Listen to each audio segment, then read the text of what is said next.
I thought this had happened to me before, but I didn't realize that I could go to lower depths of pain, of heartbreak. If you like this piece of jewelry, it's for you. Like, it doesn't matter who you are, what you are. I was like, I want you to want to eat it or lick it or like stroke your skin with it. But money doesn't bring happiness. It makes your life easier, right? I literally make things that I want to wear. You know, like I design stuff because I'm like, I want that. Honestly, people, even Uber drivers are like, what's that smell you're wearing? I was like, I love it. I lost it in a river swimming. In the river swimming? Like 10 years ago and found it. It was there. So I was in the mosh pit, in the middle of the mosh pit in a Nine Inch Nails show with like this royally broken heart.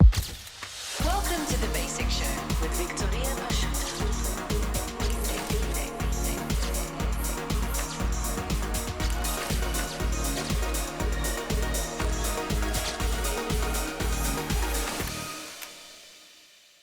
Hello, beautiful people. Welcome to The Basic Show, Season 4. We're here at 405 Motoring, the ultimate auto spa experience. Anyway, so you guys are ready for this special episode because, in fact, surprise, surprise, I do have a very special guest, Hana Martin.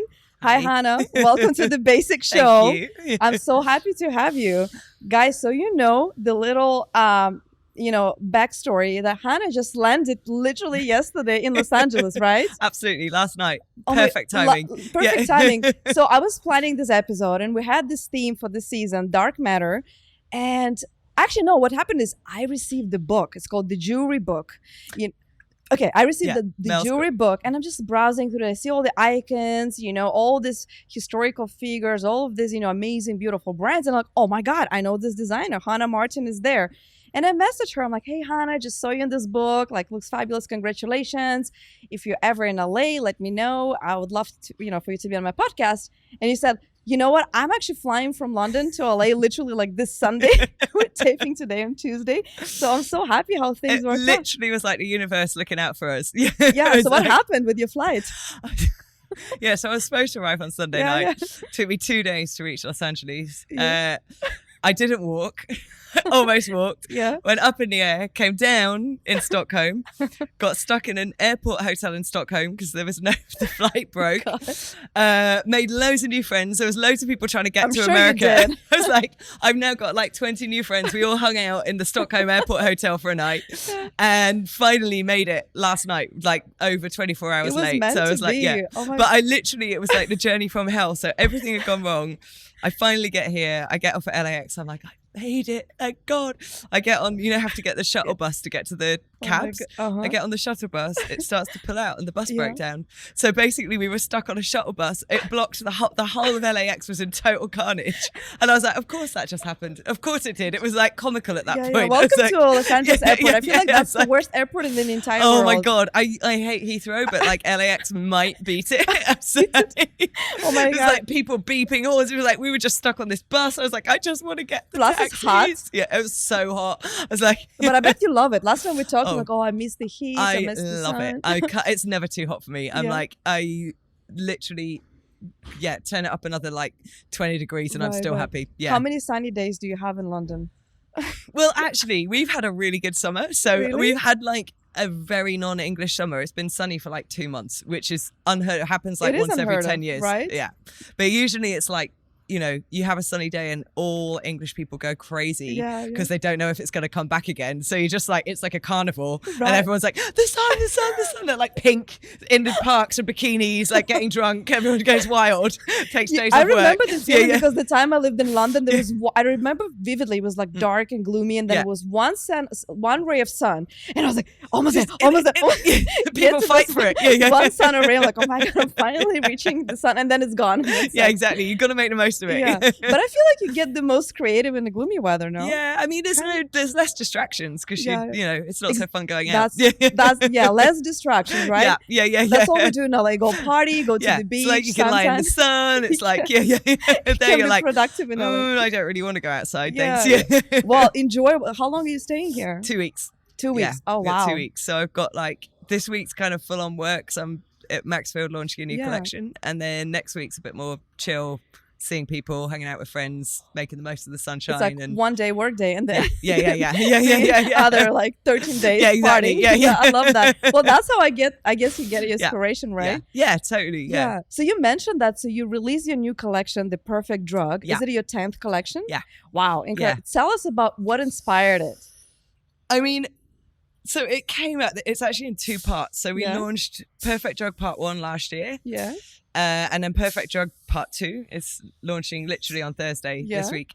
And I mean, it's such a personal collection. It came out of me getting my heart broken, like really and truly. Like, I was like, I thought this had happened to me before, but I didn't realize that I could go to lower depths of pain, of heartbreak. This was about 2.5 years ago.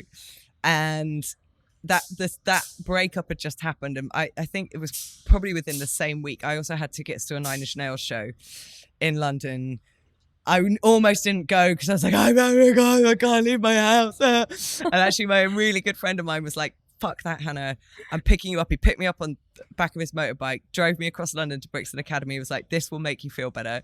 So I was in the mosh pit, in the middle of the mosh pit in a Nine Inch Nails show with like this royally broken heart. And honestly, I feel like it was a transcendental experience. It was like, I honestly was feeling every feeling I think a human could feel at the same time. It was like kind of the pain and sadness, and then this sort of communal experience of like all these like hot, sweaty bodies and loud music, and like it was really intense. And so when I was starting a new collection like a few weeks after that, and I was like, that is what I want to try and capture in this work. It's like that, not necessarily, it sort of started from heartbreak, but it actually became a collection about love. And like, you know, those feelings, feeling all of that full spectrum of feelings is what makes us human. It's like we live in a world that's like, it's kind of almost designed to numb us. It's like we have screens to look at, we flick through socials, like the world's a really hard place to live in at the minute anyway. You know, it's like whether it's big things like kind of numbing yourself with booze or drugs or screens, or just like watching shit stuff on telly, you know, so I was like, actually, maybe I talk about rebellion like all the time. I was like, maybe the biggest rebellion you can do is to actually feel everything and let yourself be in it, whether it's the good stuff or the bad stuff or all of it. So that's kind of where the collection started out, and it turned into this kind of epic journey. It was like, I wasn't finished with it last year, so I did part 2 because I was like, there's still more to come for this. So it's kind of the climax of it now that I'm launching like this week. I could feel you explaining me your feelings. I could almost like feel it and relive it. Yeah, you know, it's like we all know those. And actually, like for me, those feelings of intensity, you know, like being in a mosh pit, I go to loads of live shows. Like that's what I get from it. But like other people get it from standing in a meadow watching the sun go down. You know, like, but it's those moments where you feel like you're really in your body and really in yourself, which we get so rarely because there's always like an outside factor. There's a like, you know, you're shooting stuff for Instagram, you're doing this, you're thinking about other people. And there's so few moments that you are like really purely you that I realized that's so important for us not to forget as well. And it's like that, the collection I designed, it was like I wanted everything to like feel something. So it's this chainmail that I developed that like, it's really sensual. I kept saying to like the guys that I make it with, it's like, it's like sensual matter. Exactly. It's like, and you want to like, I was like, I want you to want to eat it or lick it or like stroke your skin with it, or so it was like really like human and fleshy, and anyway, that's where it all came from. Like it's very fascinating you mentioned that, because all the negative stuff that we read, we feel helpless because there's nothing we can do. We're just small pieces and in this huge puzzle. But what you do, you use your feelings as fuel in your art, right? You having those feelings and you take control. You know, there's expression that says, if you don't like something, how did it go? If you don't like something, change how you feel about it, right? So true. Yeah. So, and I'm thinking like in your case, right? You actually using your pain, your feelings into your craft, into your art. And it's really interesting because I've talked since doing that. And then I obviously talked to other friends who are like musicians or artists or whatever.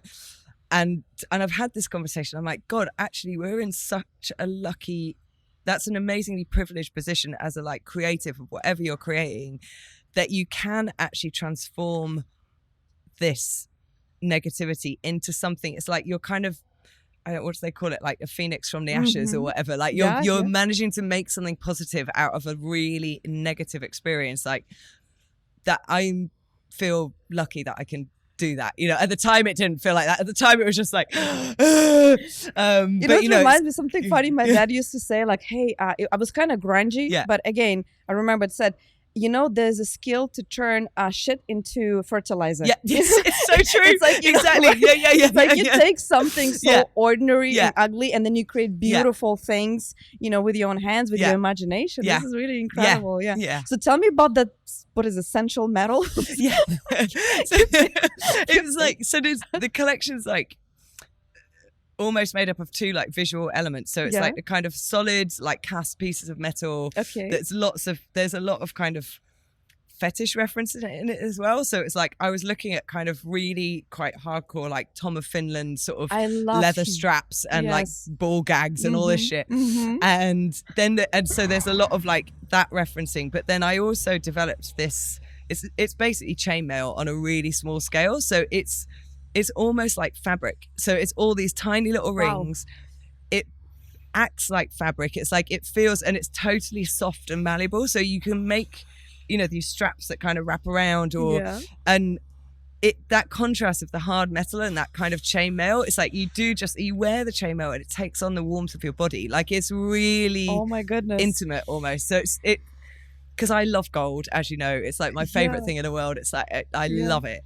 But it felt to me like I'd found a new way to use it almost. Like it's like a whole, you know, I've been doing this 20 years now, and it's like I found like I'd found a new way with this material. Was that it I've an been accident? using for so long. Or was it actually trial and error? It was trial and error. Yeah. Like I kind of knew what I wanted, and I don't know where that idea came from. And then it took us about a year to work out how to make it properly, that we can make it in a way that we can, we sort of started making it by hand in the studio, and it's like we could make it, but you basically can't sell that because it would cost about £3 million because it took so long to do. So we looking for a supplier that could help us make it on a scale that we could use it to sell was like a whole journey that took us around the world. So how many pieces exist? So there's like so the first part of Perfect Drug was like 30 pieces. Obviously we make more than one of everything, and this part is, so it's like a 60-piece total collection.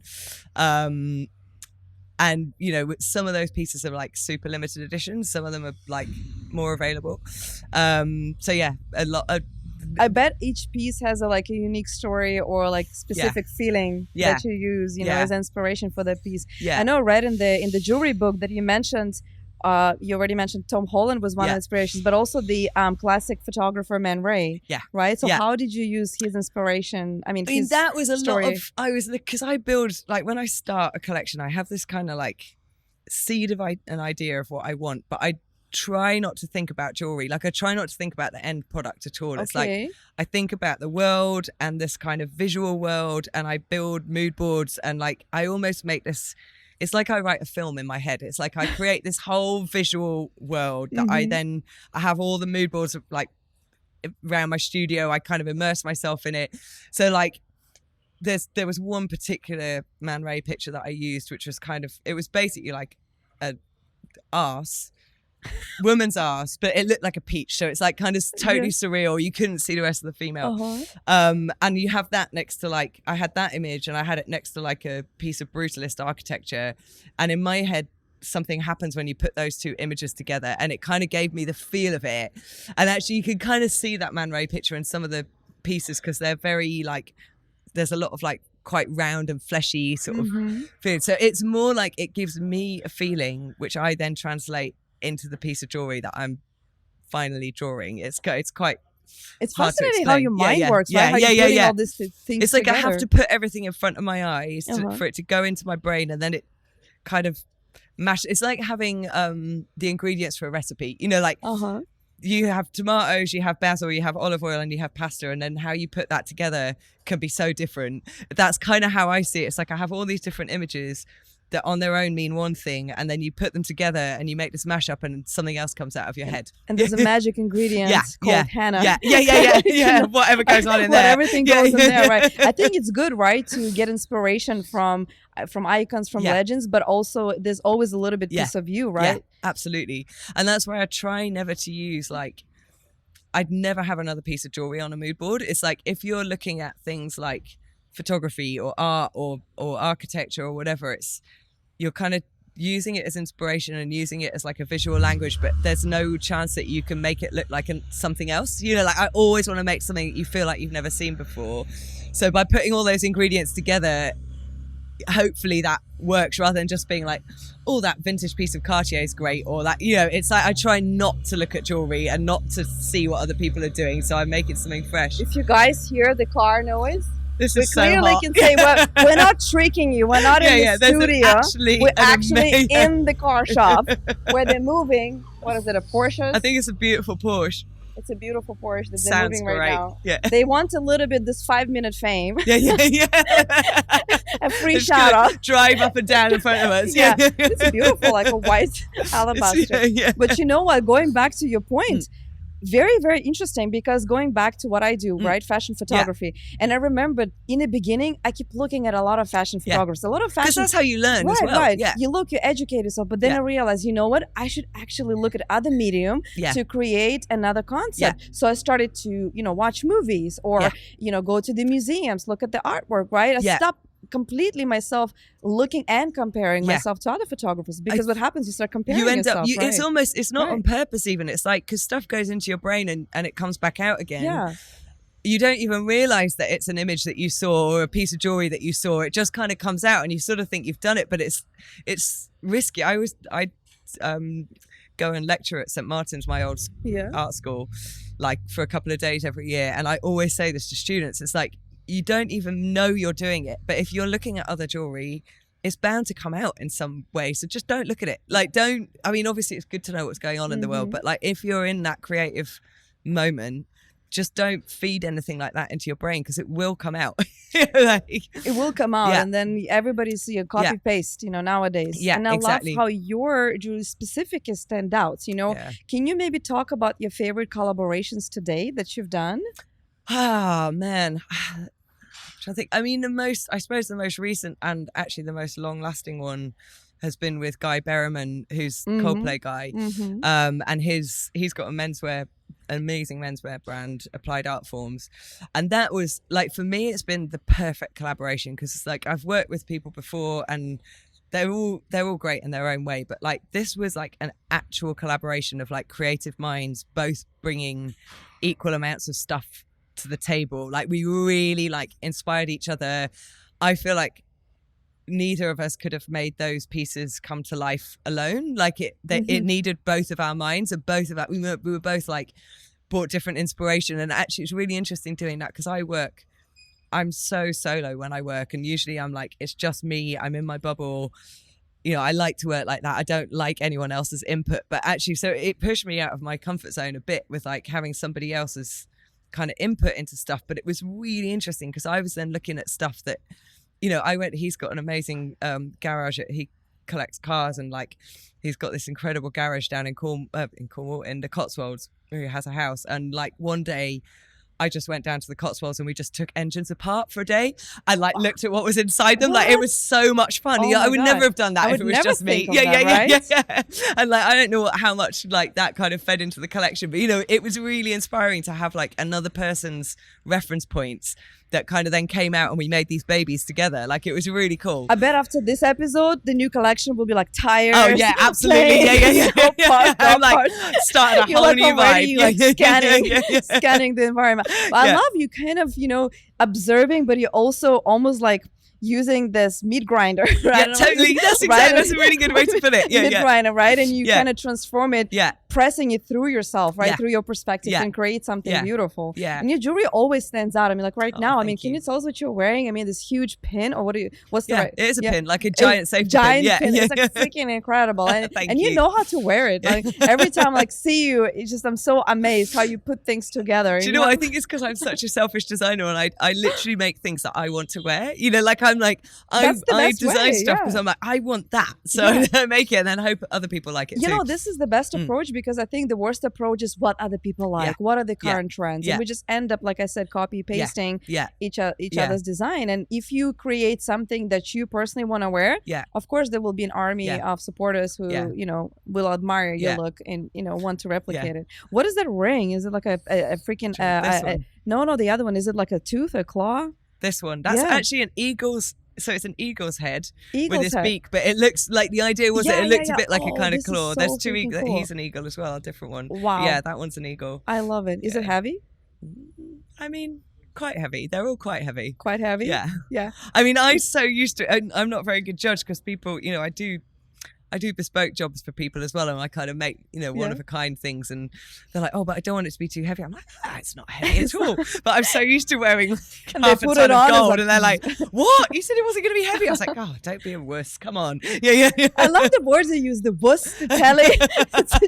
It's such a My breath of Britishness fresh is coming air. out. It's like, what other words? I'm like even trying to dissect a little bit and understand, make sure I get the words right. You might have to have a translation at the bottom I of know, this. right? Yeah, you're such a wuss. Yeah, don't be a wuss. Come on. I love it. So can you dive us in a little bit into your creative process? So from some of the behind the scenes pictures I've seen, you have this grungy studio. Yeah. You have this, you know, I don't know, the workers melting metal and, you know, this huge ovens. And it just looks like freaking a sci-fi, you know, Mad Max movie. So can you tell us what there's is sort of two parts of it, because there's like obviously the designing part, which I do, which is like, you know, I trained as to make. So I'm like, and for years I was making everything. At the beginning it was just me. It was me designing, making everything. Yeah. And then obviously I can't kind of keep on doing everything. So now I do more of the clean bit, which is like the designing part and all the images. So I have my design studio, and then underneath we have the workshop. So that's where all the like really good looking stuff happens, like the fire and the melting of the metal and like all of this stuff.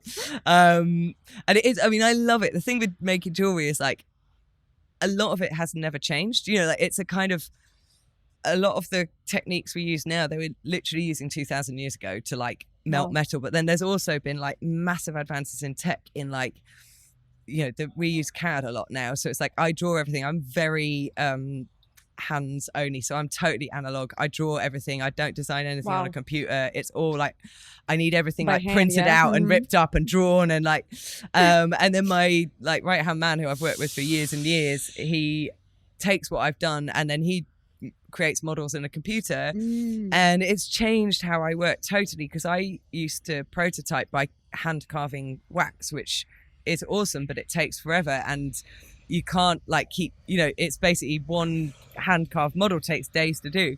So now we can like make models in the computer, we 3D print them, I can like look at the proportions, like test it, we can change it. It's like, it's literally like another stage of designing where you can make it in 3D for like very little money. So before we even get into working in metal, I know I'm totally happy. You know, I know that it's like the right size, the right scale, it works well on the body. It's amazing. So I love jewelry, and it's this real mix of like absolutely old school techniques of like melting metal, soldering, like all of, even the workbenches that we use are like, they've looked like that for hundreds and hundreds and hundreds of years. And then we also have this tech that has, that kind of works in with it. It's like another tool in the box. Tool, right? To help you to get to that next level. Yeah. Well, you know what, like you remind me, like you sound like a tech virgin, right? I love how you don't touch the technology, right? It keeps you pure. It keeps your vision pure, right? You know, like, okay, Hana, you know, she handheld, everything. You know, she drafted, she scratched, you know. And then it goes into the tech. I'm always like, I mean, obviously it's kind of my age as well. And it's like, but I think I say this again to students. It's like, there's something for me about holding a pencil and the connection between like your brain, your hand, the thing that you're making the marks with. I can't get that from drawing something on a computer. Like I just don't have the same connection. I feel there's something physical about the making of marks, or I use like literally, I mean, it's so old school. It's like I model make out of plasticine. Like I'll find any way I can to like try and get quickly the shape that I want.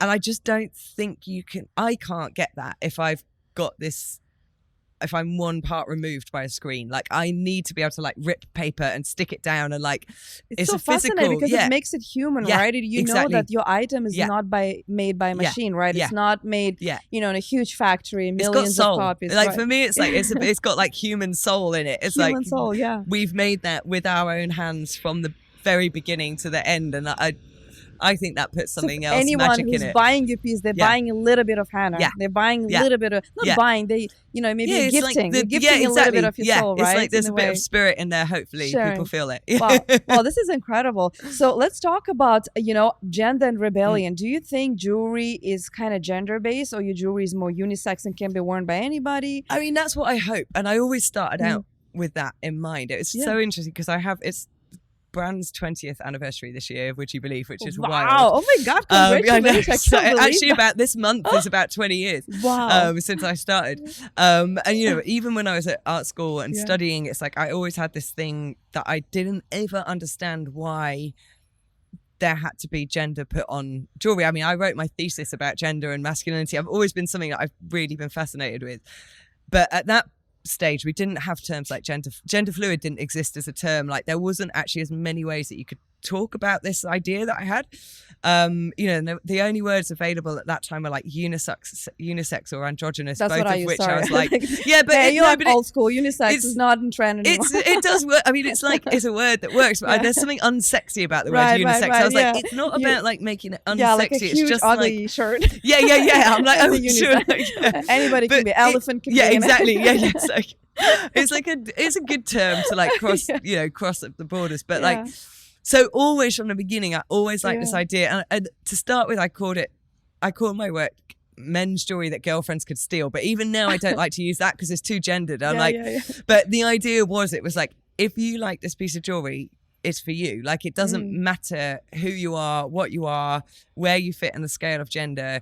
It's been for you. And like I feel like the world's caught up with that idea a little bit in the last like 10 years. Like honestly, when I first started and I was working with like wholesale stores, so it's like I'd go for a meeting at like Liberty, let's say, and they were like, but do you want to see the menswear bio or the women's wear bio? I'm like, well, either or both, or like, does it matter? Like, do we have to put this in a category? And no one could get their heads around it. So it's actually amazing how far we've come in that way, in terms of like fashion way. But see, when you create something new, right, when it doesn't fit in certain box, that's where you make a change. You know, I can make same comparison about the magazine, right? So it's like, I feel like it's a unisex publication, right? We have everything, but then they always put in a women's interest. I'm like, damn, it's Basic Magazine is not just women's interest. I mean, but then like, what do you put men's interest? I'm like, just put into like art and fashion. Exactly. Like, why do we have to give this the box?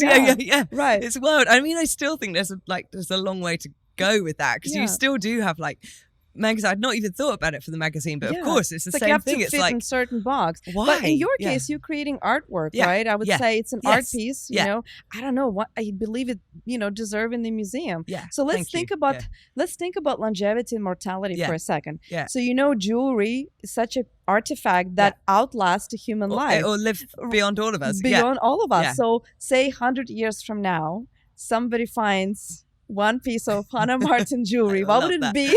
And what do you think would it mean? Oh God, that's a really hard question to answer. I mean, I like there's one idea that I always think about, that I love the idea of, that there'll be a piece that's passed down through generations. There'll be stories. So rather than it being like, I like the idea of it being dug up out of the ground as well in like 500 years. But you know, like if someone buys something, it gets passed down to their kids and grandkids and whatever. Because like with jewelry, for me, it's like gold especially. It's like, I feel like it's a material that takes on its wearer. You know, like you hold, like, because you wear jewelry next to your skin all day, every day. I feel like I don't know whether it's true, but it feels like it takes on something of the wearer's being. And people kind of have this very intense relationship with it, with their jewelry, especially something that you wear every day, and it becomes almost like a talisman. Right. And you know, people have, I hear it all the time, where it's like, oh my God, I can't leave the house without it because I feel like it's unlucky, or I feel like something's going to happen to me, or like, you know, people build these stories. So I love the idea that there'd be something in like, you know, 5 generations down the line. Like for example, this ring for me, this is like an eagle's head. That's for me, that's the ring that I can't leave the house without. Like, I feel like something's going to go terribly wrong. Like, wow, it's been lost and found. Like, you know, it's got so many stories. It was lost and found multiple times. It's like it's always comes back to me. Like it's where did you lose it? Back. I've lost it I've lent it for shoots. It's got lost by people. It's come back. I lost it in a river swimming. In the river swimming? Like you 10 found years it in ago, the river? and found it. It was there. It No, was like, what? honestly, it's no, wait, wild. hold on a second. Yeah. You lost a ring in the river, Yeah. and 10 years later? No, I found it that day. Oh, No, I it wasn't was like, 10 years later. No. No, That's it's like not that great a science story. fiction. Yeah. I mean, still. So you found but the I same still thing? found it. It was on like a stone on the edge of the river. I was like, I thought I'd lost it forever. It was like 3 It was hours. without sparkling, it. right? Yeah. Looking at It's like, oh my God. What an incredible story. So Wow. yeah, I kind of like the idea Yeah. that, for example, that ring, if someone has it in like 5 generations time, it will be the same. It will have the same like talismanic power to it. I don't know if that answers the question, but No, that does answer the question. No, speaking about the energy, yeah, you're absolutely Yeah. right. If I go like to vintage stores, I'm thinking, if I get this ring, will I get the energy yeah, of exactly. the previous person? I hope right? it's going to be good energy. Yeah, but you definitely have Yeah. really strong, Yeah. positive energy that Yeah. you feels like you're putting your heart and Yeah. soul into your project. It's not like something you're just creating, commercially, No, to be it's commercially liked by everybody. Comes out of here. Yeah, you're creating for you. Wow, this is a really great story, and I love to hear stories like that because they inspire other people to, looking more inwards rather Yeah. than looking for external, ideas or external, factors that move them and force them to do Yeah. something, right? Yeah, I think it's so important. I mean, there's obviously space in the world for lots of different kinds of creativity and all of that. I'm like, I do believe that if you're only looking outside, if you're only kind of following trends or like thinking, trying to anticipate, I suppose, a more commercial way of doing it, like what are people going to want to buy?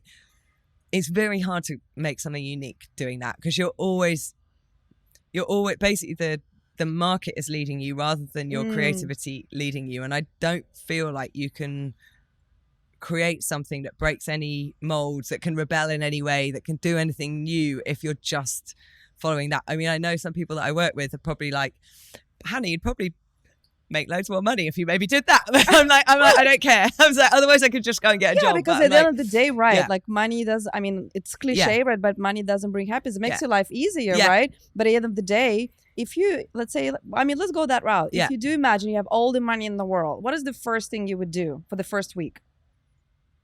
I'd make all the pieces of jewelry in my head that I've really wanted to make for years that I haven't been able to afford to do.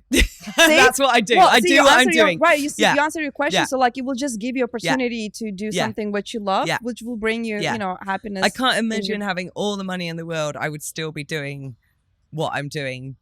Like, I love it. So what It's is like- that grand piece that, I don't know, costs so much that you would never were able to create till this day? Is it the material? Is the Yeah. shape? Or is the material, right? material? I mean, like, I suppose it's also the I'd make something huge in gold, basically. Like, I'd make something huge and completely outrageous and probably unsellable. Like, in my head, I was just like, it was something that goes up your arm, or like something that's like absolutely impractical.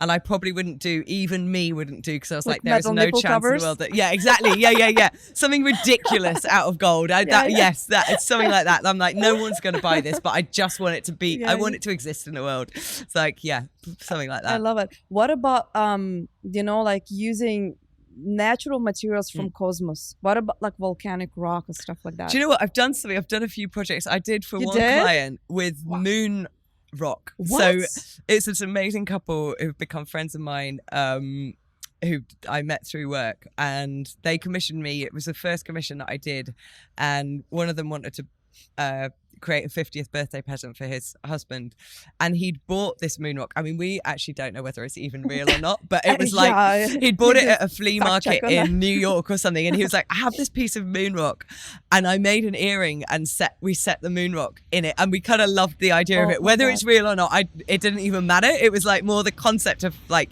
having this piece of moon rock.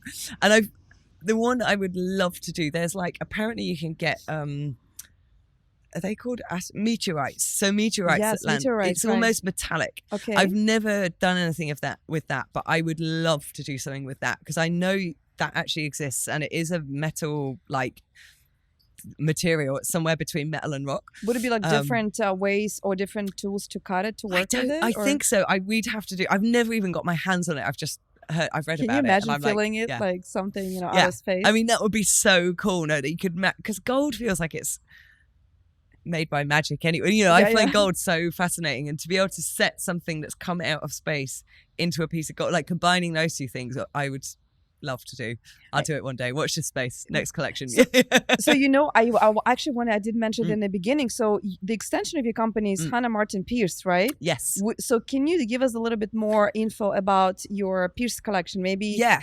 I mean, that started out. I think we launched that 4 years ago.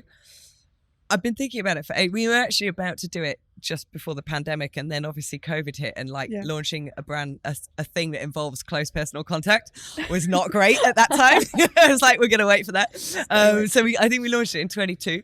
And it really, that kind of came out of like personal need. It's one of those things where I was like, I actually wanted to get this industrial bar pierced years ago. And, when you do something like that, you have to wait for like a year or so before you can change the jewelry. And I was like, I could only find ugly pieces of jewelry. I was like, okay, I'm going to have to make something. So I made my own, and I got pierced with it. And then I started making other bits, and like some for my team. They were like, oh, can you make me something for my nose? And we were just doing it. And then clients obviously saw it, and they were like, that's really cool. I was like, okay, I'll make you something. So in the end, I was like, we should probably just do this because everyone seems to want it. So we launched Hana Martin Pierce, and that's how we. No, it's not how we met, but we did a shoot with Brian because that's how. Yeah. So you introduced, guys, Hana introduced me to Brian Keith Thompson, who was in the first season of the Basic Show. Yeah, so let's see all this, there's a whole nice circle going on there. It comes into the full circle. So when we launched in LA, shout out to Brian. Yeah, love you, Brian.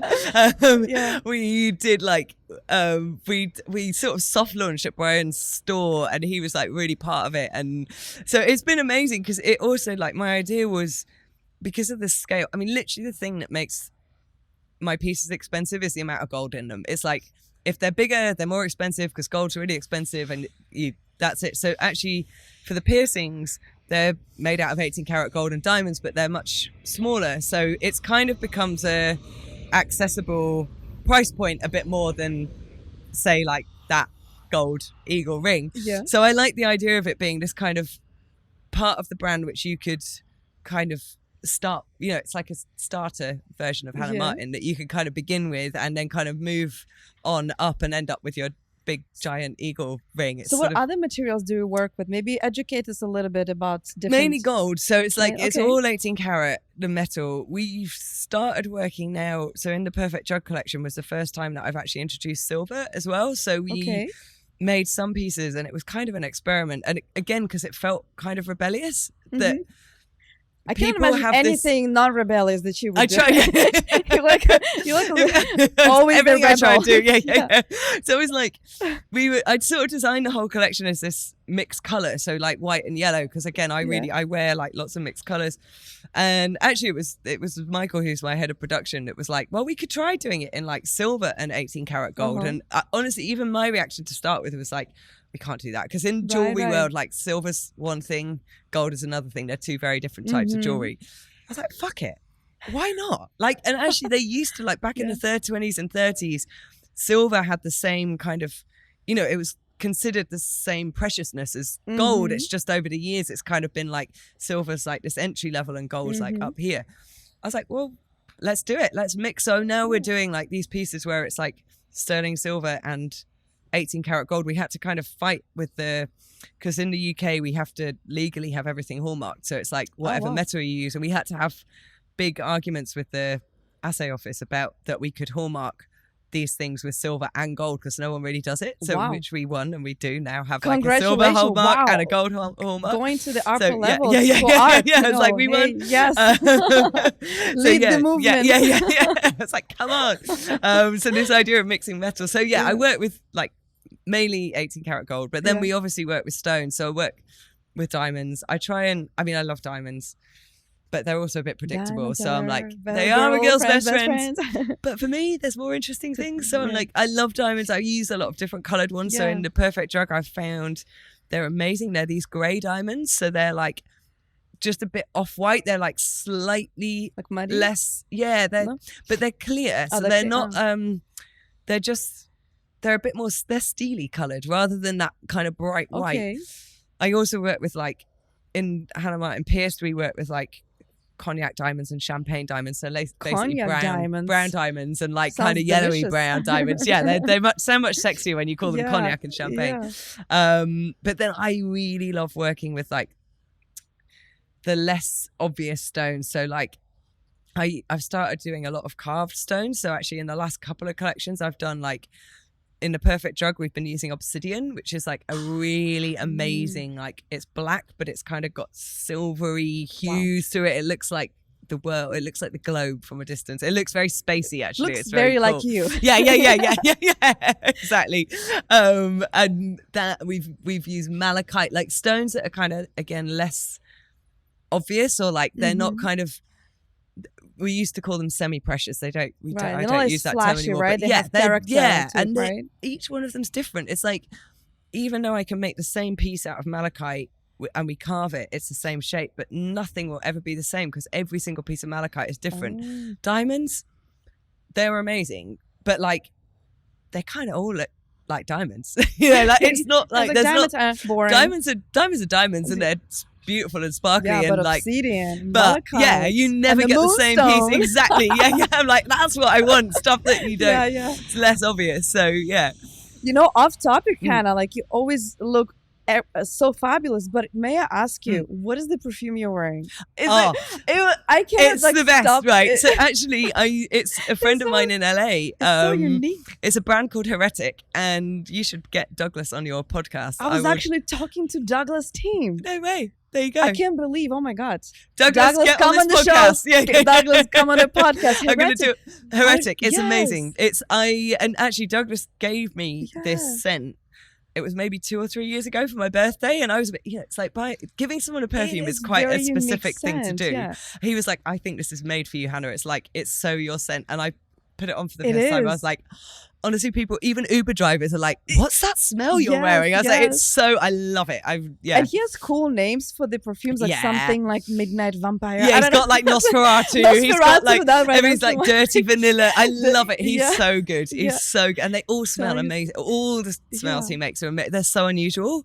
So yeah, there you go. It's Heretic. Just like you. Yeah. It really portrays your character so well. He picked the perfect scent for me as well. I was like, oh, you know what you're doing. No, definitely. I was like, I need to ask you that question. So maybe again, like the ideas of our viewers to have an immersive experience as if they hear with us in the studio and hearing like airplanes and imagining the scents. Exactly. You get it all metal. sensuous. Maybe get them out of their mundane day and just transform in a little bit different reality. A little bit different universe. Nice. Yeah, that's what I'm all about. So Hannah, you've been in this business for many, many years. Your brand, went through so many different journeys. Is there any advice you can give younger or emerging designers who just finding their path or trying to find their way? What's like the first or, one advice you would give them? Be prepared to work hard. I feel like everything, even this, like whenever I do interviews and stuff, it's like, you obviously hear all the great sides. Like, it ain't easy. It's still not easy. It's like, you've got to really love it. So yeah, don't be afraid of hard work. But also, I think, again, what we touched on it earlier, it's like, do what you love. Like, it's got to come out of your soul. Otherwise, there's no point. I wouldn't be able to put up with the hard work and the long hours and the like roller coaster of emotions that involves like running a jewelry business if I didn't absolutely love what I was doing. And I feel like you have to follow that, like follow your heart, follow what it is you want to make, because you are essentially making art. It's like, it's not an easy route to choose. So if you choose it, and if you do find your own, everyone has their own voice, everyone has their own thing that they love, and there's no point being cookie cutter, because there's loads of people that have got bigger businesses that will always be beating you at doing that. So it's like, you've got to be yourself, otherwise what's the point of doing it? That would be my advice. If I could add a little bit, usually I don't, but I just want to expand your thought that sometimes we have such high expectations, right? Yeah. We expect so much of ourselves to happen so fast. And the love of what you craft takes time, Yeah, right? Takes it time. really Maybe does. life is testing you, right? Yeah. It's saying, you know what? If you're not willing to go through these hardships, maybe it's not Yeah. the love of your life. Maybe it's not your true love. And if you give up after one obstacle or two obstacles, right? It's like, okay, maybe it's not your true passion. Yeah. Because if it is your true passion, even if you fail, even if you stumble, even Yeah. if years from now nobody's going to believe in you, and you still in your heart 100%, 200% believe this is what I'm meant to do, success will come to you eventually, 100%, right? 100%. Lower your standards a little bit, guys. Lower your expectations a little bit, and just keep going, keep grinding. And I think we're in this world where, you know, especially with social media and everything, you know, it's hard to kind of judge what's real and what's not. And I feel like the expectations are even higher because you're like, well, I should be able to succeed. You know, I'm going to go from like 0 to 100 miles an hour in like a year. It just doesn't happen like that. I mean, it happens for the odd person, but like, and there's also there's no room to kind of learn in that quick turnaround time. Right. I feel like, you know, you only learn by failing. You only learn by, I mean, God, I could write books and books and books about all the things I've done wrong. You know, like done way more things wrong than I've done things right. You learn by failing. Yeah, I literally. love that. It's like the only thing, I suppose that's another good thing to add. It's like, don't be afraid of failing, take risks and learn from them and keep going and don't give up. Don't give up, right? Don't give Always up. get yourself out of your comfort zone, because if you always do what you're good at now, you'll never perfect. You'll never, you know, get better. There we go. Well, and this beautiful phrase, wow, short and sweet. I know you have a lot of things to do and to party in LA. I don't want to take you too long, but I really appreciate that stars aligned. The moon rock helped us. Absolutely. Yeah, that moon rock got us here. The moon rock got us here and helped you to be here and be the guest on The Basic Show. Thank you, Hana, for being here. And thank you for being my guest. And thank you for this conversation. That was great. Thanks, love. Thank you. Thank you. Bye. Bye. Safe travels. Thanks. Bye.